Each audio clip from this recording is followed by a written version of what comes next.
Shalom, shalom, Israel. I want to give all praises to Yahweh, by Hashem Yahushai, by Hashem HaKadosh, Brakatha Yahweh, Brakatha Yahushai. Yahweh is the Most High God, and Yahushai is who the world ignorantly calls Jesus the Christ. Double honors to the apostles and the elders and great millstone who been ruling well through the Spirit, teaching His word and believing His word to the best of their ability. Lord willing, the Most High increase them, and put on their spirit to endure.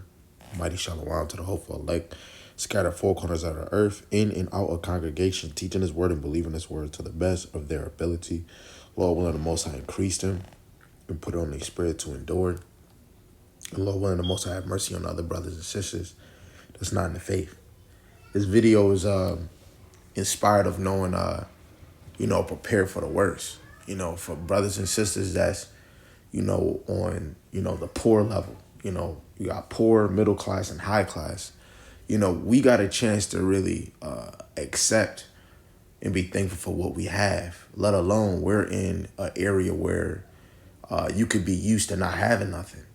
And the reason why I say that, is because worse is yet to come, and, like the scriptures say, this is not your rest. And we shouldn't be comfortable. And all the things that we have, we should have in our mind. What if we lose? All them times that you're trying to make ends meet, all them times you work double hours and your check is still not good enough. The only thing you could do is pay rent, pay bills, and go get a pack of now-and-laters. You ain't gonna be able to have as much fun as you can, or do the things that you might want to do, right? And if we're moving in the spirit, we want to look at those things and analyze, ourselves and our mind and our character, right? Because things that's going to come, you want to be able to endure, right? And if a lot of us lose, the income, you get an eviction notice on your door, reality, you're going to get hit with reality, let alone when the times come where people breaking in people's houses. A lot of us are too comfortable, and we don't believe that America will fall, right? Well, we think that we're going to be in peace or it's going to be better, but it's only going to be better when we get the hell up out of here. So I'm going to just deal with these two verses, but what I'm going to do is I'm going to read both of them in the KJV, NLT, and the GNT, because the whole point is Haggai chapter 1, verse 6 and 7. So this is in the KJV. It says, "Ye have sown much and bring in little. Ye eat, but ye have not enough. Ye drink, but ye are not filled with drink. Ye clothe you, but there is none warm. And he that earneth wages to put it into a bag with holes. Thus saith the Yahweh of hosts, consider your ways," right? And we should be considering our ways, right? A lot of us be looking at all the work that we put in, and by the time you get your check, it got some dents in it, right? As many examples you can use. You got your check, you spend it on this, you spend it on this, you're paying this, you're paying bills. And by the time you think like some brothers, they want to go get this video game, or you about to buy this thing for your car or buy this for your kids, and then you go and your card is declined, right?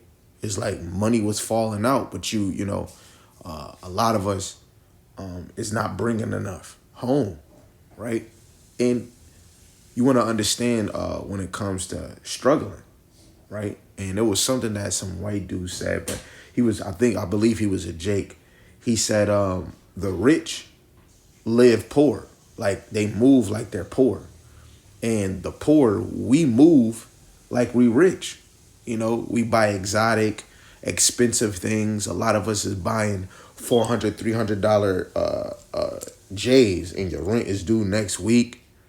We want to live the flashy and the glamorous life. We want to fake it till we make it, right? But at the end of the day, we're supposed to be examine ourselves in our own life, right? And even though we are struggling, or we are in a low class, we have a chance so that when shit do hit the fan, like a lot of rich folks, if they don't take this new this new charagma, this new system, they're gonna be assed out. You got to think a lot of people that want that glam life, they're gonna have to take it. That's why the hour of temptation is gonna be one of the biggest moments in history, right? A lot of people is used to living how they living, and shit is gonna change. Let alone the food that you want to eat is gonna change. The things that you did is gonna change, right? So always prepare for the worst. Prepare to know you're gonna work all these hours, but you're still gonna get less, right? Just know you think you're striving to make ends meet, but you're gonna barely make ends meet, right? Let's go to the NLT. Verse 6, it says, you have planted much, but harvest little, right? You eat, but are not satisfied. You drink, but are still thirsty. You put on clothes, but cannot keep warm. Your wages disappear as though you were putting them in pockets filled with holes. This is what Yahweh of heaven's army says.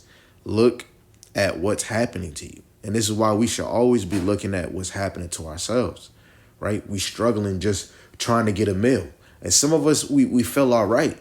But if you are on food stamps, you are struggling to make ends meet, right? Because if we didn't have food stamps, we would be using our checks, the money that we have.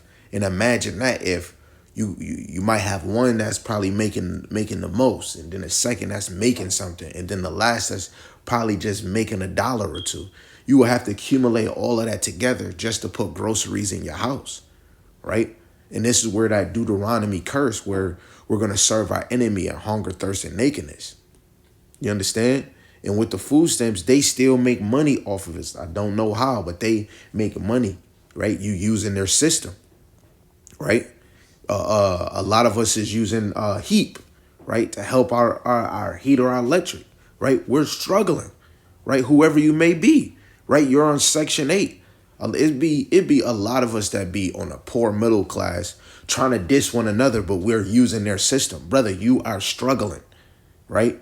But it's okay if you struggle or if you got money. The whole point of the lesson is to always prepare for the worst. It might not be worse for you now. It might not be worse this year, this month, this week, this day, right? But prepare that it could happen, and it will happen.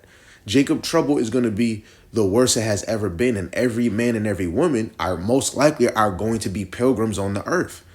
And we have to have our mind on the notion that this is not our rest. But a lot of y'all is not kicked into reality because you don't believe in something you can't see. And what believe is trusting without a doubt. Trust without a doubt. If you see success, you see money flow, believe in disaster. You see inflation right now. What would happen if money wasn't the case? Because in time past, you had to use gold and silver. A lot of us nigglets don't have resources to get gold and silver all day. Let me get a shackle, right? A lot of us would be even more poor if we were in the time of silver and gold, right? Prepare for the worst. Let's go to the G&T, and then we'll go to the other precepts. It says, verse 6, you have planted much grain, but have harvest very little. You have food to eat, but not enough to make you full. You have wine to drink, but not enough to get drunk on. You have clothing, but not enough to keep you warm. And workers cannot earn enough to live on. Can't you see why this is happening, right? I might be working and getting the money that I get, but at the end of the day, I'm still trying to chase to make sure car 2-car insurance, this car bill, help my wife with this bill, help this kid with this bill. You got to think all of y'all accumulate certain bills, certain things where your money needs to go, and then where your money want to go, right? Let alone where we're trying to eat full and you're not full. Last night, I just watched, or the night before, maybe it was last night, this big dude that was 600, he got on the scale, he was 620 or 25 or 645 pounds. He said when he eat, it soothe and take away all his pain, all his thought. But when the food, when he's almost at the end, he said he gets sad again because the food is gone. And then after he accumulated and ate all that food, let 5 minutes go, he want to go back and eat again. He said the first thing he do when he wake up, like a lot of us make a mistake. We don't call in the name of the Lord. He says when he wake up, he goes on his app and he orders like a whole buffet. right? And then the one day he's getting ready to go to the doctor to lose weight because he was tired of this. The man walked out the house, locked the door, went to the first, second step, and had to sit down. He did too much walking. Then walked down to each, he was on the 5th floor. So each flight, before he started the next flight, he had to sit down, right? A lot of us is getting too comfortable in this place, eating TV. And he said COVID hit really hard because we couldn't really do nothing. So he was sitting in the house. 1 minute, I seen the man small. He was at least probably 300, 2 something. Then when they expanded to COVID, this man shot up 300 more pounds. And through the spirit, that's how all of us get when it comes to us being comfortable in this place that is not your rest, right? You'll build up obese pride. You'll be proudful. You become lazy, right? You feel like you're the shit, right? Women get too comfortable and feel like they run it regardless how much money you got, right? When we come to serve the Lord spiritually, we get into our role of who's in order. Who's in charge, right? At the end of the day, when a man is moving in the ways of the Lord, can't nobody say a damn thing to this man, right? But that man, his number one objective was what he's going to do is prophesy and teach the word of Yahweh Shema Shai, just to tell them to prepare. This prophecy is coming, right? Hey, this parable is going into this. Get your mind right, right? The men of the Lord is going to teach every obstacle, right, in these scriptures to prepare the elect for what's to come, right? This right here is for what's to come. What if next week shit just changed? New World Order hit us and we all have to take some digital bullshit and we might have to make the decision to leave our job. What you gonna do, right? So lucky, man, for my rant. Right now we just about to go into these quick precepts and then we're gonna close out. This is the book of Daniel, a verse I've been bringing out fluently, right? This is Daniel chapter 12, verse 10. Many shall be purified and made white and tried, but the wicked shall do wickedly, and none of the wicked shall understand, but the wise shall understand. And this is a understanding lesson right here. And if you're wise, you're going to get it. Prepare for the worst. You can be making $1,000 a week, but put it in your mind. What if my job get into a new system? What if the pay, right? What if they come into this new world order system and they're taking a charagma and you have to insert this? Just like when the Cove came,